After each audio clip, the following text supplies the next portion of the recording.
टोजी फुजिकुरो versus माकी Zenin जैसे के fandom की सबसे बड़ा डिबेट। माकी के फुल्ली हेविली रिस्ट्रिक्शन आउकेन होने के बाद इंटरनेट दोनों हिस्सों में बट गया है। कुछ लोग कहते हैं माकी ने टोजी को पीछे छोड़ दिया है और वो ज्यादा पावरफुल हो चुका है, तो वही दूसरी तरफ टोजी के फैंस का मानना है कि माकी अभी तक टोजी के बराबर भी नहीं पहुंची है। सच क्या है? आज के इस वाले वीडियो में हम डीप डाइव करेंगे माकी को अपने पावर्स कैसे मिले और वो क्या सच में टोजी के लेवल को मैच कर पाई है, और अगर कभी भी इन दोनों में फाइट होता है तो इन दोनों में से जीतेगा कौन। सो हेलो गाइस, आपको स्वागत है ओमनी फ्यूजन के एक नए वीडियो में। चलिए वीडियो को शुरू करते हैं।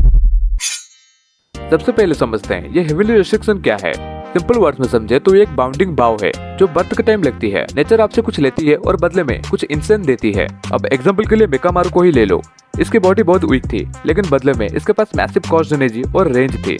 वैसे ही टोजी और माकी, इनसे कॉस्ट एनर्जी बिल्कुल छीन ली गई और बदले में इनके फिजिकल स्ट्रेंथ, स्पीड और सेंसेस को सुपरह्यूमन लेवल पर बूस्ट कर दिया गया। लेकिन यहाँ पे आता है बड़ा सा ट्विस्ट।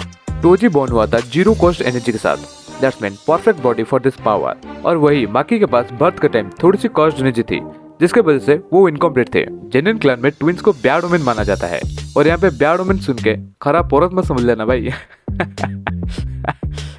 इसका मतलब है अपशगुन, क्योंकि वो एक ही सोल शेयर करती हैं। जब तक माई के पास कर्ज एनर्जी थी तब तक माकी कभी कंप्लीट नहीं हो सकती थी। माकी के पिता ओगी, अरे ये नहीं ओगी जेनिन, हाँ ये बुढ़ा, इसने जब दोनों को मरने के लिए छोड़ा तब माई ने एक अल्टीमेट सैक्रिफाइस किया। उसने माकी की बची कुची कॉस्ट एनर्जी अपने साथ ले ली और मरने से पहले एक final cost tool dragon bone बनाया। और जैसे ही माई की डेथ हुई माकी की हेविली रिस्ट्रिक्शन कंप्लीट हो गया और उसके बाद लिटरली मौत का नंगा नाच मचाया माकी ने, मतलब एब्सोल्युटली सिनेमा। अब चलिए बढ़ते हैं वीडियो के मेन टॉपिक पे। क्या माकी टोजी के बराबर पहुंच चुका है या उससे भी ताकतवर बन चुकी है? चलिए समझते हैं। टोजी के पास एक्सपीरियंस का एज है। वो एक सीजन्ड किलर था जो कि गोजो तक को हरा चुका था। उसका माइंडसेट असिशन वाला था। वही माकी का स्ट्रेंथ उसकी ग्रोथ रेट है। साकुराजिमा कॉलोनी आर्क में माकी ने रियलाइज किया कि उसे सिर्फ आंखों से नहीं बल्कि स्किन और एयर प्रेशर से देखना है। गेगे अगुटमी जो कि ऑथर है, उन्होंने खुद कंफर्म किया है पोस्ट आउकेन माकी टोजी के बराबर फिजिकल गिफ्ट रखती है। शी इज लिटरली तो सेकंड कमिंग ऑफ टोजी, मतलब टोजी जो कर सकता था अब वो माकी भी कर सकती है। माकी अब सोल की आउटलाइन देख सकती है, जिसका मतलब है कि वो सोल लिबरेशन ब्लेड से किसी भी ऑब्जेक्ट या इंसान के सोल पर डायरेक्ट अटैक कर सकती है, इग्नोरिंग एनी फिजिकल टफनेस, जो कि टोजी भी करता था। अब अगर इन दोनों में फाइट होता है, आई मीन 1v1 फाइट होता है, तो कौन जीतेगा? चलिए जानते हैं। पहला पॉइंट, एक्सपीरियंस एंड माइंडसेट। माकी एक वॉरियर है लेकिन टोजी एक प्रोफेशनल किलर था। टोजी के पास सालों का एक्सपीरियंस था बड़े बड़े सोर्सरर को हंट करने का। उसका माइंडसेट फेयर फाइट का नहीं बल्कि गारंटेड किल का था।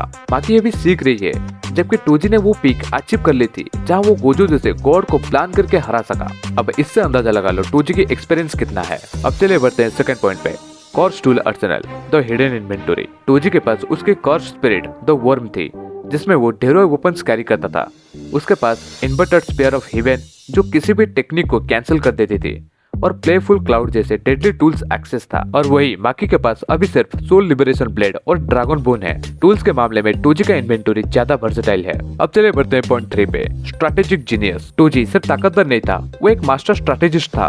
उसने गोजो पर अटैक करने से पहले उसे मेंटली एंड फिजिकली थका दिया था। और वही माकी ब्रूट फोर्स और न्यू सेंस पर ज्यादा डिपेंड करती है, जबकि टोजी दुश्मन की वीकनेस को एनालाइज करने में ज्यादा तेज था। बस यही थे कुछ मेजर पॉइंट्स जिसमें टोजी माकी को अपर हैंड करता है, और फिलहाल बाकी के पॉइंट्स में इन दोनों का सेम है। सो हाँ, अगर इन दोनों में कभी 1v1 फाइट होता है तो इन 3 पॉइंट्स के चलते टोजी माकी को डोमिनेट करेगा और इस फाइट को जीत लेगा।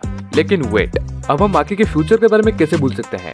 भले ही टोजी अभी विनर है, पर एक बात ध्यान रखो, फिजिकल पावर में दोनों इक्वल है और ये ऑथर ने कंफर्म किया है। अब पोटेंशियल की बात करें तो माकी अभी यंग है, वो अभी ग्रो कर रही है। एक पॉइंट ऐसा आएगा जब उसका एक्सपीरियंस टोजी के बराबर हो जाएगा और उस दिन माकी टोजी को सरपास कर देगी, क्योंकि उसके पास टोजी से ज्यादा बैटल हार्ट है। अब इस फाइट की कंक्लूजन की बात करें तो फिजिकल स्ट्रेंथ में दोनों बराबर हैं, लेकिन टोजी का एक्सपीरियंस और उसके डेडली वेपन्स उसे अभी के लिए विनर बनाते हैं। लेकिन माकी जिस स्पीड से ग्रो कर रही है वो दिन दूर नहीं है जब सॉर्सरर किलर का टाइटल माकी के नाम होगा। तो हाँ, आज के वीडियो के लिए बस इतना ही था। अगर आपको वीडियो अच्छा लगा तो वीडियो को लाइक, शेयर एंड सब्सक्राइब जरूर कर लेना। और हाँ, अगर आप किसी भी कैरेक्टर्स की फाइट चाहते हैं तो कमेंट में जरूर बताना।